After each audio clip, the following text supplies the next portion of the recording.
Hey everybody, so good to be here. We had a couple minute delay. I think we're all good. If you're seeing me on Facebook, give me all the love.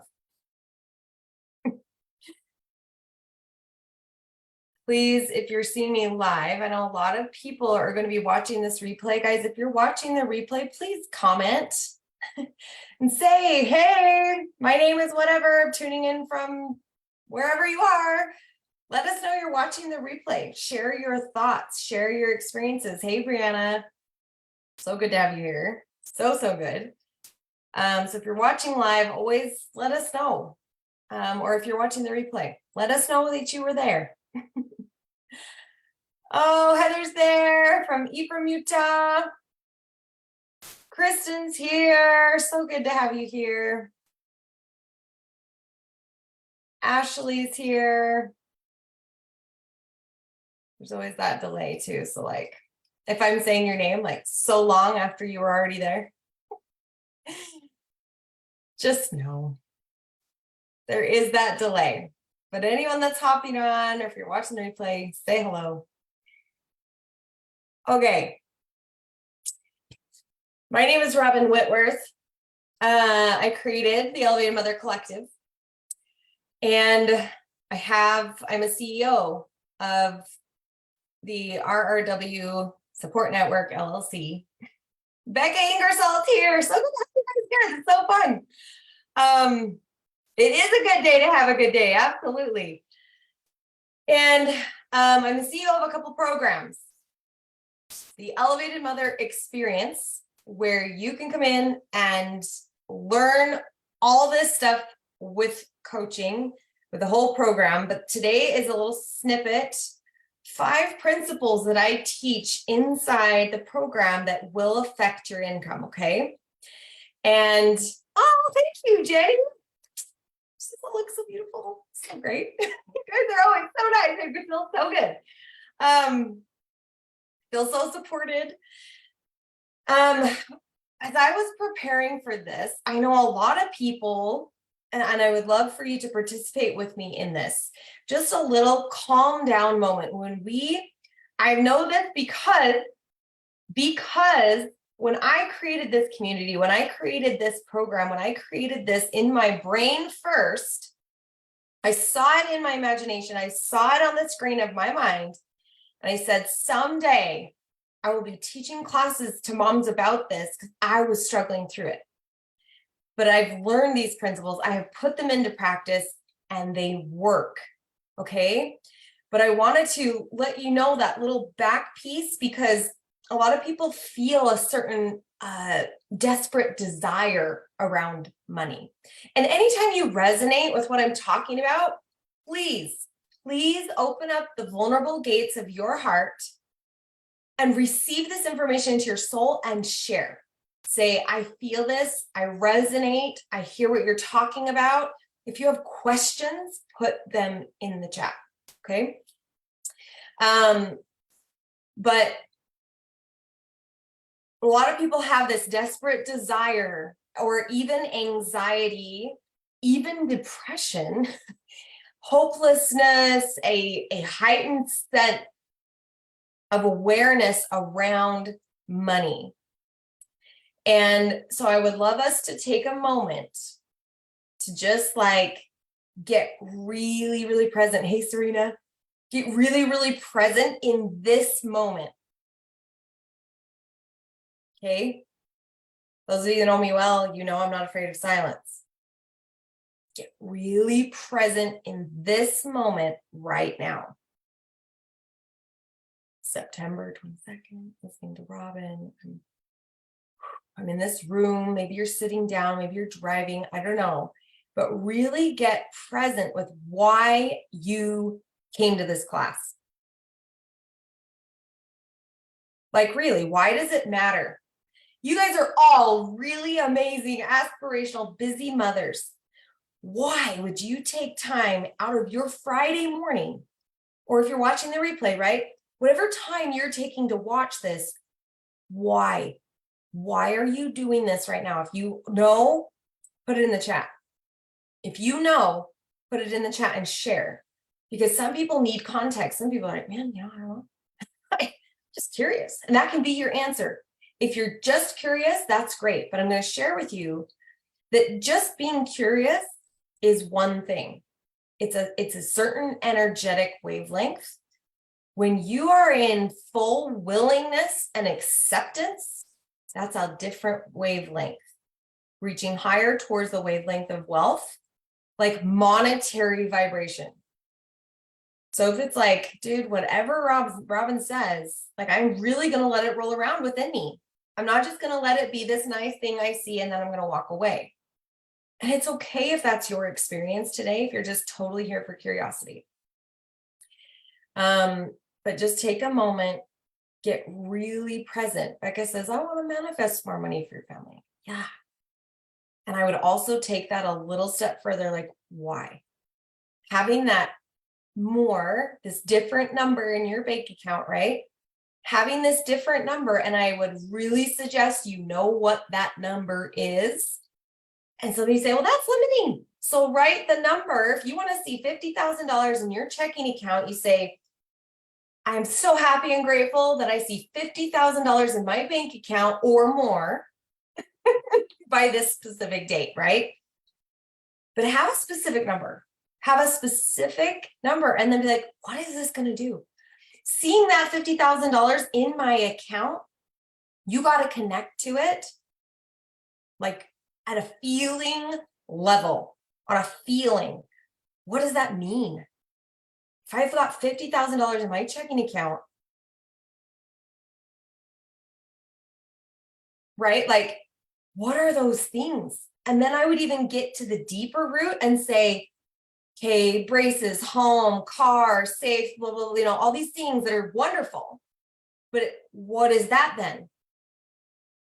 And I'll tell you that for a lot of my clients that want to change their money situation, it's not everyone's goal that comes into my program, but there are a few. They're like, I really want to change my money situation.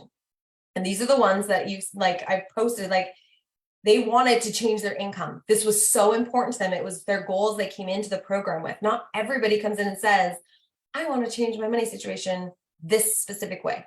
But I will share that a lot of people in the program, their money situation changes anyway because their consciousness and vibration of life changes. And so underneath that list of, okay, this amount of money is going to do this. What does that mean to you in your soul? Some of the answers that are common, just to give you context, to get your brain going, it's like, I'm a good mom. That can be something that shows up for people underneath this list. If I've got this much money and I'm taking care and I can afford all this stuff, I'm a good mom. At the root of it was a worthiness issue, a wondering if they're good enough for their kids. At the bottom of it, it could be, I'm a good steward. Jesus taught me to be a good steward of what I have and that I would get more. And this is what this means to me. It means that I am doing well as a disciple of Jesus Christ and I'm being a good steward of what I have, right? Get real vulnerable, spiritual, personal about what's underneath that list. Thank you for sharing that, Becca. And here's the other thing. A lot of women who grew up in a typical, not even typical, traditional Christian setting may have seen the male figure being the sole breadwinner and the mother figure stayed home. And like, I'm raising these children while you bring home the bacon, right? That is very common. What's awesome though, is that we now know so fully from science, spirituality, whatever, that the energetics of the maternal side of this partnership matters. It matters greatly to the finances of the home. So I've seen clients where they didn't start a business. They didn't go to work. They didn't do really a ton of stuff different in that way, like exchanging their time for money. They didn't do something really big and different, but their energy changed their energy shifted around money, which then changes the conversations they have with their spouse about money. It changes conversations around so many things. And it sometimes I've seen just a client recently where her spouse applied for a job that they knew the job was available, but they did not together believe that he could apply, like that he was qualified. And through just shifting the energetics of their relationship and their trust with each other, he applied for the job and he got it. Doubled their income overnight. Like, and it wasn't that that opportunity was never there. It was a mindset within their partnership that shifted their opportunities.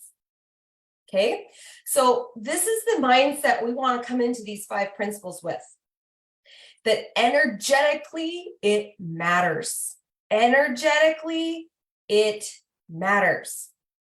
Okay, Kristen says, yeah, she wants to be able to self-support. She needs about $3,500 a month. Okay, this is really good.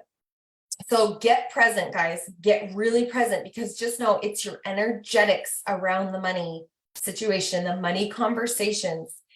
Do you know your reasons underneath the possessions, right? What's going on energetically and spiritually underneath the possessions that you will get with this energetic exchange of money that's already there, by the way. All the money you need is already done. It's already there. God created everything a long time ago. You just have not chosen it. Keep that in mind. This is the mindset we want to be in moving into these 5 principles I'm going to teach you today. And if you struggle getting into that, that's where I put in my post the personal coaching of the program. It helps you, enables you, empowers you, whatever, edifies you to get into that state often. Everything we teach in the program will get you into that state to be able to be present with your money conversations, be aware of your energetics around your money situations, and all of those things. Okay, so the principles I'm going to teach, but just know there is this other piece. You got to come into the program to get it, because it's a lot of support. It's all there. And those that have been clients in the program or current clients, you can testify of that. So where I was before I started doubling my income every year. And this was about, I would say 8 years ago. And those of you that have listened to my other money classes, I explain set points a lot, like a lot more expansive. So you can go watch some of those other ones if money is something. Just inside the Elevated Mother Collective group, there's a search feature. Search any topic, income, money, energetics, like different stuff like that. And you'll see the different classes that we've already done. But where I was, and I will tell you, I was not a very good dreamer.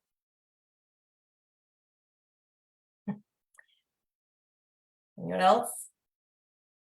I was, and it's not, I'm not blaming anyone, but this was my modeling growing up, was to be practical. Practicality trumps all. To be frugal was being practical, and you were celebrated for how frugal you could be. Oh, you can make another thing out of that thing that we, like, what's the quote? Something about like, use it up, use it again, drop it out. I don't know. There's some great quote that's like playing in the back of my mind, but like, somebody knows that, you can put it in the chat, but something about using things over and over and over until it like falls apart. And I'm not judging that. I think that using things for the purpose which they were used and using them well and taking care of them is a great quality. I think that is a great thing that people can do. I now no longer, though, make it moral. Do you see the difference? It's no longer moral to me. If I just really don't like those shoes, I go get different ones. Instead of, well, I should just use them until they break. But that was the modeling I grew up with. It doesn't matter if your clothes are completely out of style and you hate them and they give you a wedgie. They don't have holes. You wear them. Use it up, wear it out, make do or do without. Kristen knew. Maybe that's a Utah thing. I don't know. Because anyway, so do you see the difference there? But that's where I was for a long time. Like the first 28, 30 years of my life was in this box of you use it because you have it, because you should be grateful. No, because you're humble. Like these Christian words that we want to throw out there to like somehow say we're being good disciples of Jesus because we're wearing shoes that we hate. But that's where I was. I was so practical, and I believed that that was morally right. That was what I was modeled in my home, from my grandparents, generationally. That was morally correct with God, is how practical you could be. But what I've learned, guys, is practicality is relative. What one person thinks, oh, Kristen's like, no, it's California, that's right. I forgot. Probably because you live in Utah right now, but anyway. Making it moral of like, how practical can you be was celebrated. It was part of the culture of the place I even grew up in. Now that I'm like having memories of like even my teachers in elementary school talking about making do with things. Like this was just, and I grew up in northern Utah for anyone that is curious, but it was just this idea. It was just like, oh, you need to be practical. And so when I started reading books about expanding your mind, and I started reading books about, this is just 8 years ago, you guys, a lot can happen in 8 years. And it's so interesting because I shared again in that it's a class called How I Tripled Our Income. And you can see that for like a good long span of our marriage, our income did not change. And I talk about in that video how that was a set point of belief within us. It had nothing to do with opportunities, nothing. Okay. But you'll see that we had this long period of time where we were being very practical, even though prices around us were going up. We're having more children. We're having more medical things. When you have a group of 7 people, the chances of somebody having medical issues, more than one probably, is high. Like it's just the way of humanity. That's stats for you, right? Like 3 in 10 humans has major medical issues. And it's just like, well, so then we started not traveling. We started not putting kids in soccer. We started not doing our dental work. We started not doing things, right? Like, because what do? You just, you tighten your belts. That's another phrase from my modeling. We tighten our belts and we pull up our bootstraps and we just go through it. It's just hard. And I even hear that all over social media. Life sucks. Life is just hard. Guys, that is so low vibe. Like, but for me, I believe a lot of this was that I was just not a dreamer. I did not grow up having a mom that said a lot. I don't doubt she said it sometimes because she's an incredible mother, but it wasn't in our home to be like, what do you dream of? What are your biggest dreams? And even in school, if a teacher asked me that, or in a different context, like someone's like, what are your dreams? I immediately was like, what do they want me to hear? What will they be proud of if I say it? It took me until I was 29 years old to actually ask myself, full on honesty, what do you really want, Robin? What do you really want? And if you guys haven't asked yourself that question, it's not, what is my husband going to think about that? What will my mom think about that? What will my church leader think about that? What do you think about it? That's where I was. Anyone else? Anyone else? We'll be done by 11, Nikki. Totally. We're going to be totally done. Has anyone else struggled to really dream? To truly let your mind run wild with possibilities for you? Because when I sat and really let my mind go, it felt irresponsible. On a physical plane, it was actually hard for me to dream. Am I the only one? Kristen says yes. Thank you. It was hard for me to truly let go and dream for myself, not, oh, my family would love this. Like, what do I really want? Like, just me. This is my one physical mortal experience. What do I really, really want? And even now saying that, I feel that familiar feeling in my gut, like deep into my belly, right? My, what do they call it, your solar plexus, like, just like, ooh, there's a fire. I used to not let it burn. That feeling used to scare me. It was scary. It was scary to believe that I had possibilities. It was scary to believe that I had capacity, because going back to that belief that said, oh, practicality. Well, if you can, then you should. Anyone heard that? Well, if you can, then you should. Ooh. So if I can change the world, then I'm all of a sudden accountable. Right?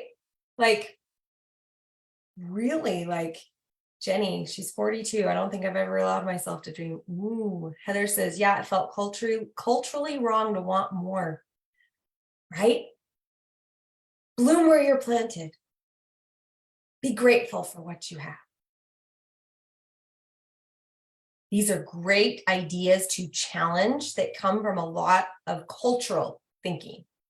When you study Jesus, man, oh man, you'll find the truth. So interesting.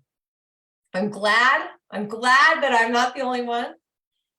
So what happened? What happened where I was willing to change? Because this is where you guys got to get to, right? Everybody has to, you have to get to that place that says the pain of staying the same and believing this is really kind of getting big. The idea of change and accepting new ideas is looking more and more like maybe what I want to do. So the pain of staying the same starts to get bigger than the perceived pain of changing. Okay? That's where you got to get to. You got to get to that place that says, and sometimes for many people, you read about it, you hear about it, there's movies made about it. People typically need a big eye-opening experience, but not everyone does. There are so many wise people that didn't have to do that. They faced death. They had a big car wreck. They had a tragedy. Someone close to them died. They themselves had a big medical emergency. Like, something happens to people that they say, no more. I will not be chained by this anymore. And that's when they arrive at the door that Jesus talks about, that he's like, just knock. Like, you gotta knock. This is our agency. We choose to be different. And so a lot of times we come back and we say, you know what? I had this choice all along, but it took this event for me to. So for me, what really happened is I wasn't okay with practical anymore. I started getting into circles. I joined a business, a network marketing company, where I was thrust into these Zoom calls and retreats and these different things where I was hearing different ideas. And I will tell you that this doesn't mean it's easy, but this, I believe, is part of the process, is surrounding yourself with people that have new ideas, like, for you to accept. And I was not okay with practical anymore. I was like, whatever this is, whatever box I've been living in is not okay. I want to be a soccer mom. I want to watch my little girl be a a ballet person, a ballerina. She had dreams of being a ballerina. And I couldn't afford to put her in there. I'm like, this is so stupid. Like, how did I get in this box of believing that I can't have more? What is that? I was willing at that point to question it. And this is principle one. If you're taking notes, this is number one, is to dream, to allow your brain some freedom from limits. Stop yourself when you go, but what if this happened? Well, what if they say, well, what if she, woo. What's happening there, my friend, is you're taking responsibility for someone else's experience. Let's start only taking responsibility for yours. Jesus clearly taught we are agents unto ourselves. We choose for ourselves. When you start taking care of the experience of other people, this is not what Jesus taught ever. He said to love. Loving someone doesn't mean taking their agency and deciding how this is going to affect them and then acting that out. Do you see how that happens? Okay. So when you say, but what about this person's experience? And what about this? Principle number one, you're taking notes. If you want to change your money, you have got to dream. You have got to drop the limitations of the what ifs and the what abouts and just let yourself float. What would I really do? What I really want, and just let yourself dream. That is principle number one, to dream. Okay. And if those what ifs come up and the what about that's come up, put them on a piece of paper because you will want to do that work. People say, Robin, how do you decide which podcast to listen to? How do you decide which mentor to go to? I will look at my list of what ifs that come up and I know the work I need to do, because if I'm like, well, what about my daughter? I'm like, whoa, I'm involved in somebody else's business. I need to go remind myself about that. How did that creep in? What's actually the underlying fear there that I feel like I need to take responsibility for her experience? Whoa, right? These are the kinds of things. I'll take that list. I dream big and I take that list of these little things, these little limitations that want to come up, and I know that's where my work is. That's what I want to take to the coach. That's what I want to take to the podcast and learn from somebody, right? So that was principle number one. Principle number two, when you have your dream and you've looked at it, and then there might be lots of pieces. There might be lots of pieces. It might have something about relationships, love. You might have something about your marriage. You might have something about your faith. You might have something about travel. You might have something about a personal, maybe you're going to write a book, right? Becca Ingersoll, maybe you're going to write a book. Maybe you're going to open a restaurant. Like whatever it is, there's something amazing. It's amazing that your brain has conceived. Hold it there as long as possible on the screen of your mind. And principle number two says, where's my self-concept here? Meaning, if this was true, if I make the bestseller book and I'm on a book tour and I have people sending me letters and I am like getting press for this, is my current self-concept up to the task? Like, can this feel normal for me? If I have $100,000 in my bank account today, right now, am I up to the task? How does that feel to me? Does it feel beautiful and absolutely deserved? Or does it feel scary? Do I feel like that's a big responsibility? You see, your self-concept needs to adjust for this new thing.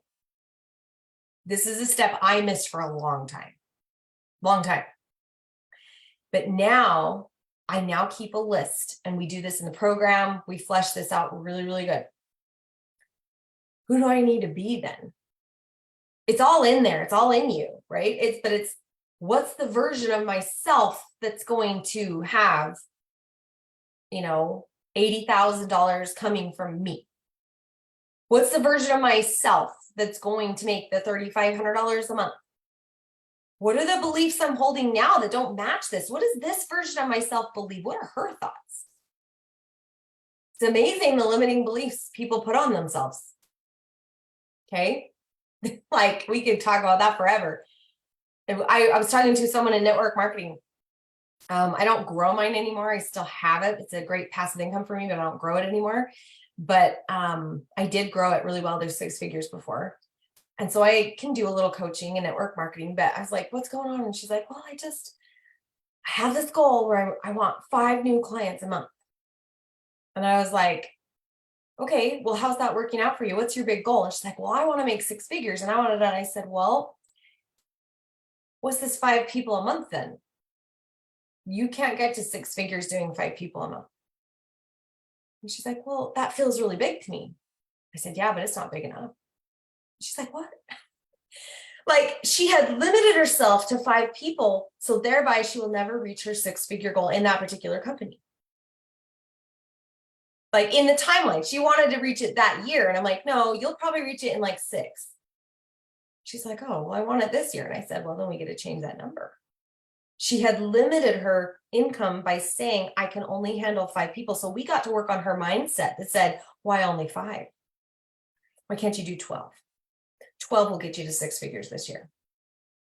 So then she's like, okay, if I bring in 12 people a month, I need to streamline this process. And do you see how her brain solved it for her? She knew, she knew once she had the dream, once she matched up the self-concept, she's like, oh, well, if I'm bringing in 12 people, I'm going to need a binder. I'm probably going to have to streamline this process because right now it takes me a day. And like her brain, once she asked it the right question, our brain will answer anything. It's incredible. Mixed with the spirit, man, you're unstoppable.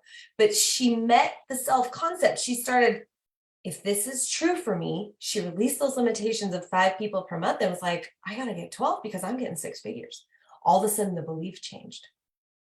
Okay, this is principle number 3. So principle 1 was dream. Principle 2, become aware of your self-concept and where's the adjustments need to be made. Principle 3, have your self-concept meet the dream. So this kind of goes into both of them, but it's its own category, okay? What is the why of your dream?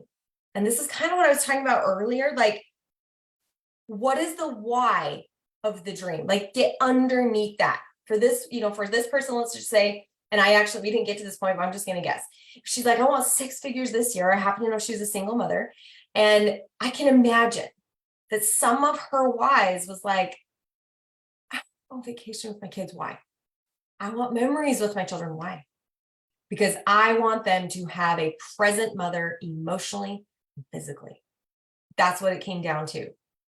She believed that this kind of money experience would allow her to be more physically and emotionally present with her children versus the job she was in and trying to be so spread thin around these people. And if she believes that, then she is right. And that's important. So you have to know like what's under here, because this is the self-concept. This is what you believe about yourself. That I am not being the best for this example. I'm not being the best emotionally available mother or physically present mother in this current situation. So this self-concept and this dream have now met my soul level belief that I want to hold about myself. What is the self-concept that I want to hold? That I am physically and mentally available to my children. This is what I want the memory to be. This is why we're going to go to Disneyland. And this is why I'm going to have money to do it. And I'm not going to stress. And it's going to be great. All of a sudden, she's got all the motivation she needs to go and connect with those 12 people. You see, like a lot of people, they don't do these steps, guys. If you want to change, you don't have to have a business. So if there's a concept or if there's a context you guys are struggling with, put it in the chat. Like if you're like, well, I don't own a business or I don't have this. I promise these principles still are the same. It's still the same. If you are like, oh, my husband is going to come upon this great opportunity, if that's what he's going for, right? You can't make him have his experience. That's why some women do end up starting a business, realizing they can't control their husband's experience. If he's choosing to have a $30,000 a year experience and you're not okay with that, it's not his duty to change. He's not responsible for your experience. He's responsible to you to be honest to you, to be, loving and caring. But if his experience says, I'm doing a $30,000 experience, and yours says, I would like $100,000 experience, then you get to be the one to make that happen. You see, but I will share with you that a lot of times when when the feminine partner, when the female partner comes over here and starts shifting, he takes note and he goes, he might take that next promotion. And then you might take that other thing too. It's like, oh man, this is fun. And all of a sudden you're both making 100,000 and now you're making 2. I've seen this. I have seen this happen. So even though it can feel like it's unfair or something, when you get to show up a little more for this dream that is yours, a lot of times they rise to the occasion too. Okay. So in the home, if you're like, well, I don't want a business, but I do want to change our money situation. So you have a dream and then you have your self-concept and say, okay, how do we shift the vibration of our home to a home of more affluence, to a home where opportunities just show up for us? What does that look like for me? I probably need to be a little less stressed. I probably need to take my self-care a little more carefully because I see my husband's not even doing self-care. That will change his income situation, guaranteed. What can I do to raise my vibe? My self-concept, being the partner of a 6-figure home, what does that look like? What am I doing in this home to support a 6-figure home or a 7-figure home, a $500,000 home, whatever that is? And you start doing this and then you say, why? Why does this matter? See how it's the same? The principles are the same. It's in our individual coaching that we discover the pieces for you, but the principle is always the same. Okay. The principle is always the same. Brianna says, I needed to hear it. I'm mad about Josh making the amount he's making because I feel like we're being used. Yeah, that can happen. I planned my jobs, Kristen says, and scheduled for the fall. I thought I was going to be set. And as of this week, my jobs are not giving the hours they promised. That's a boundary thing. That is a boundary thing.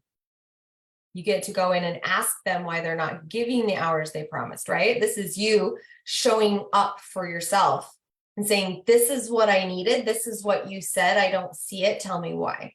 In a very neutral way. And if they give you the reasons and it's not panning out, then you go get a different job.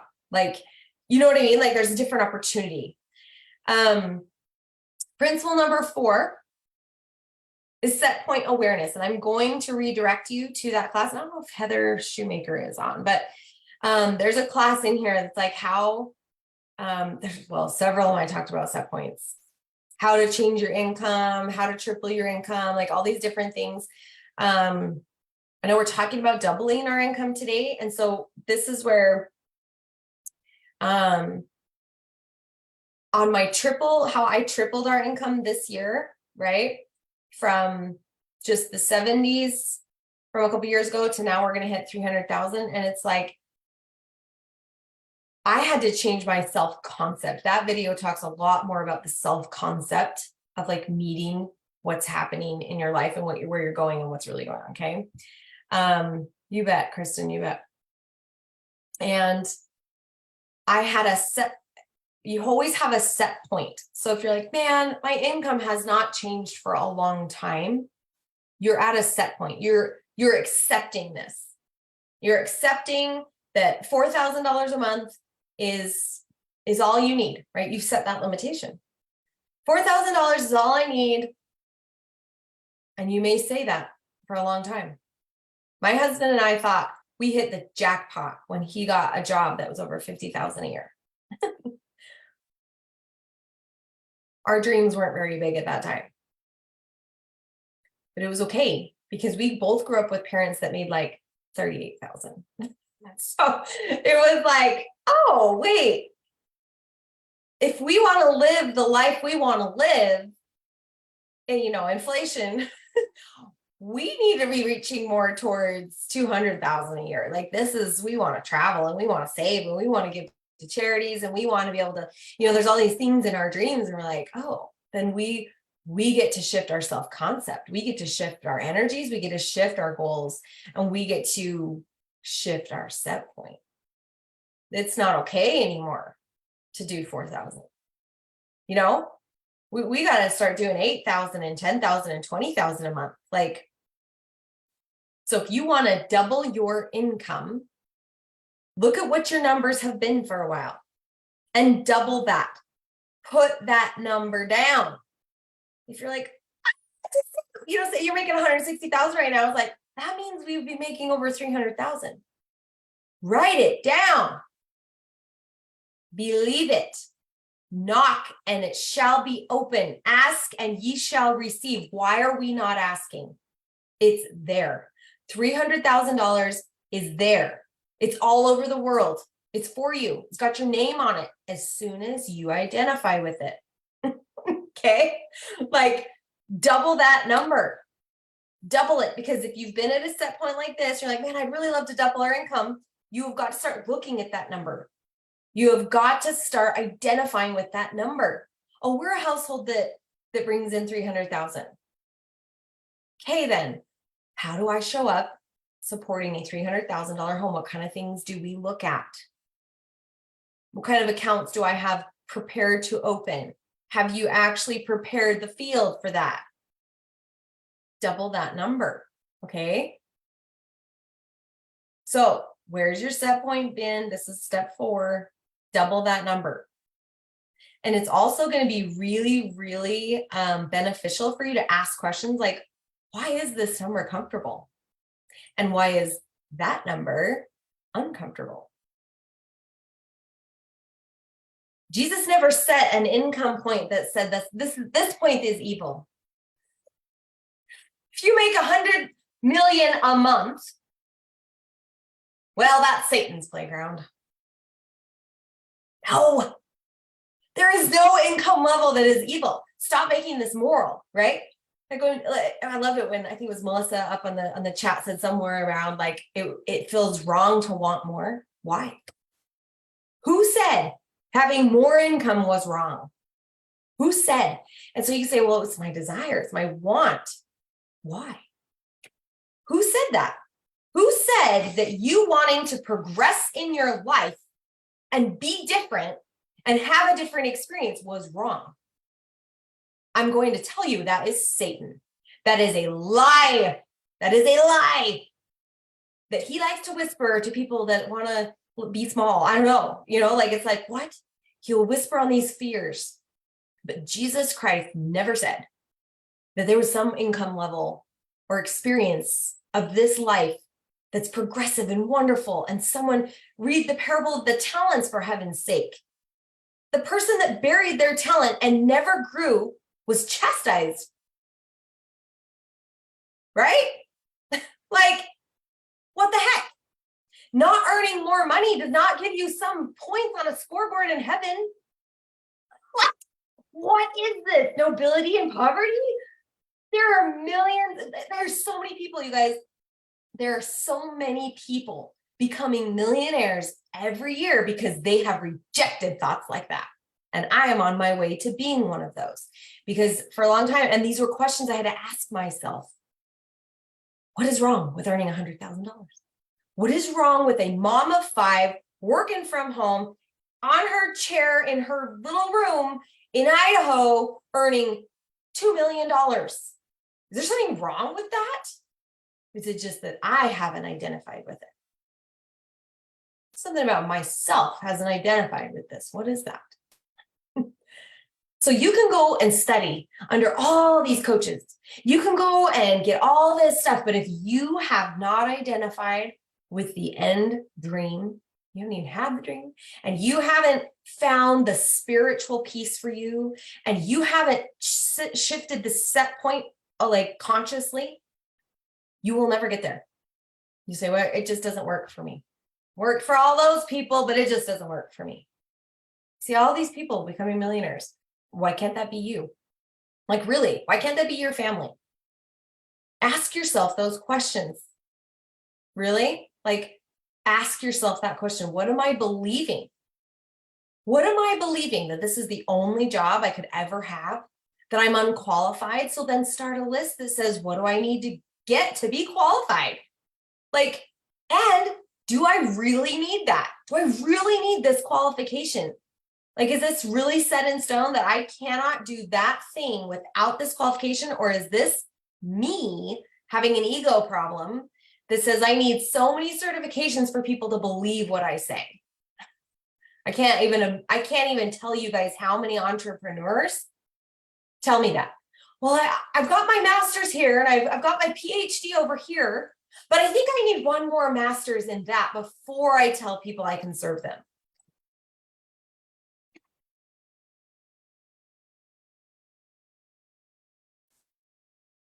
I think I need 75 blog posts before I can start advertising.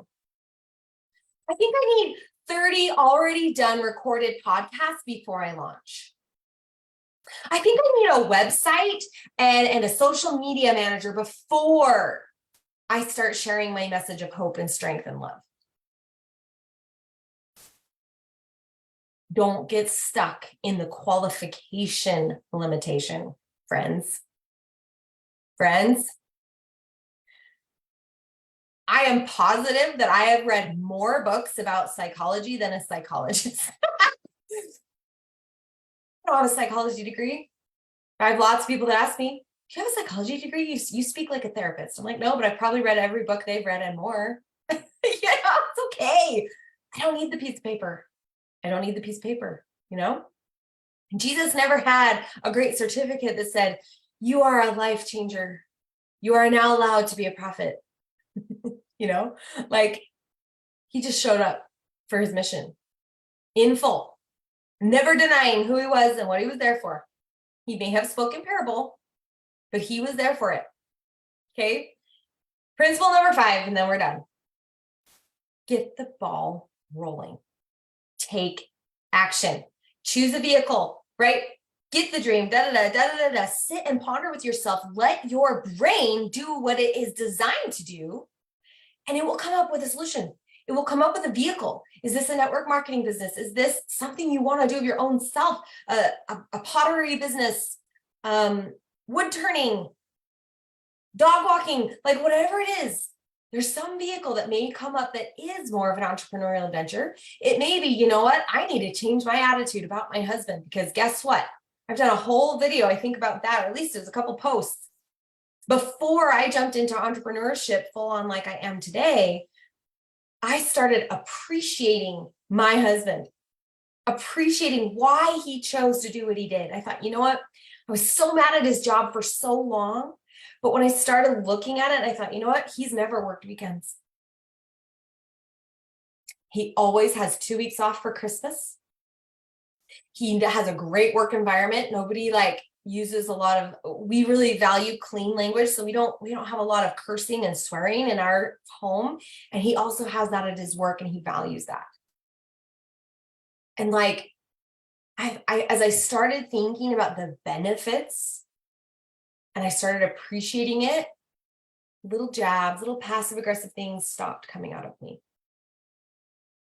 Anger towards anything that was happening stopped coming. But you know what? He's valuing our family. I want him here for dinner.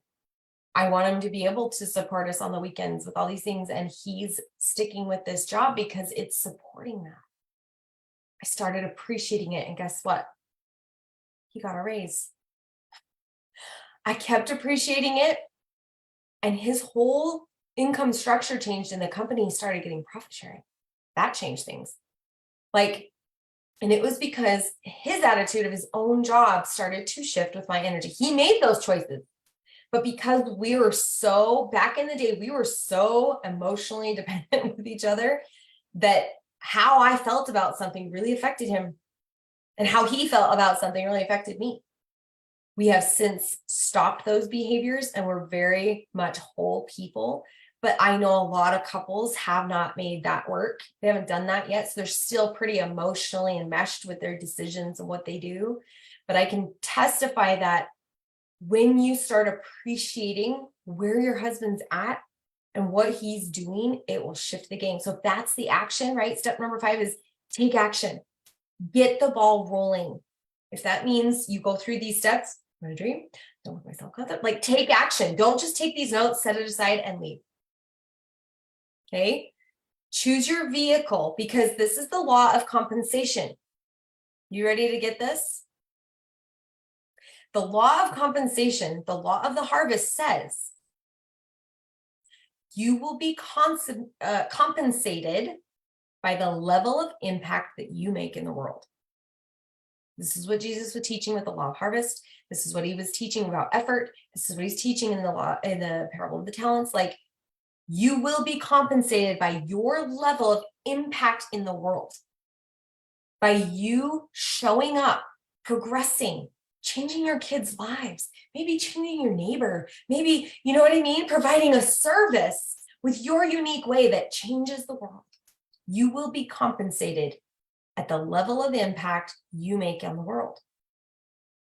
So choose the vehicle, whether you're impacting your husband, who then impacts thousands of people, whether you're impacting your children and their ambiance and their environment with you being their caregiving mother, like, that will change the world. I know this. Maybe it's you choosing to open a business, and that's a vehicle where you are going to impact directly from yourself to a group of people. Okay. Be willing, as Jesus said, to shine your light. Be willing. The women in my program that have changed their finances, they were willing to shine. They were not willing to just take the low-hanging fruit. They were willing to shine, to put some effort in, to do some scary things, to change their boundaries, to change their self-concept. It's awesome. They get to do it in this safe space, full of support, full of other women that are doing that. They're showing up on these calls, getting vulnerable about, I'm scared about that. What's happening? It's awesome. Okay. Let your light so shine before men that they may see your good works and glorify God. Okay. So this might mean you start communicating a little better with your spouse. You start doing that personal work. They started showing up for themselves, keeping those commitments to themselves. They said they're going to work out. They start working out. They say they're going to eat more salads. They start eating more salads. They say they're going to get their budget under control. They get their budget under control. Like, they start taking action with full belief. They start letting their light shine. They start taking full accountability and showing up. Okay. You will always get more when you expand. So a lot of times people are not experiencing an expansion in their income. They personally, as a person, as a couple, as a home, as a unit, like, they aren't expanding. There's something there, right? Their dream is too small. Their self-concept doesn't match a bigger dream, and they feel dissonance. They feel they'll start something and stop. They put a lot of effort and then see, they're in this cycle. They find themselves at the same set point, the same struggles year after year after year. These are the 5 principles. These are the 5 principles. So getting to the root of everything, having the support, that's in the program. Okay. You can find it in other places too. But I'm just letting you know there is something set up for that, but you do get to make an exchange for that kind of exchange from someone else, right? And so just be aware. But if you're ready, if you're like, dude, I want to be surrounded by people like this. I've got some big dreams. I've got some big goals, and I'm ready to change my self-concept and my dreams and make them match. Put ready in the chat, and I'll reach out. We can just have a chat and see if this is really what you want to do. We'll lay out the plan, see if it looks like what you want to do. And if it's not, then you don't, right? But I do invite you to consider that there is a different way. There is a different way. And if you want to double your income, it is completely possible within a year. This doesn't have to be a long thing. I have only been running this program in this way for a couple of years. So all the results and stuff that you're seeing from this particular program, like, this is right. This is here. This is happening for people. Just one last little thought, and then we're going to go. But I was watching this the other day. Somebody was like, yeah, this is such a hard month for people. Everything's down. And I was like, what world do you live in? We've had one of our best, happiest months ever. Like, it just goes to show the power of who you're listening to and what circles you're in. It is. Proximity matters. Who you're listening to matters. What kind of world you're deciding to live in, it matters. It just matters. All right, guys, you guys are amazing. Good job, Justine. Beautiful comments, you guys. I love it. Have a really good weekend. Any more comments or questions on this, continue to post them. And come back to this video, watch it again, because there may have been one or two of those principles that hit you hard and then you were more distracted before you really could get into another principle. Watch it again. And those that are on the replay, again, put your comments in. We want to hear you. Yes, retreat is next week. I'm going to see somebody. I'm so excited. All right. Have a good weekend.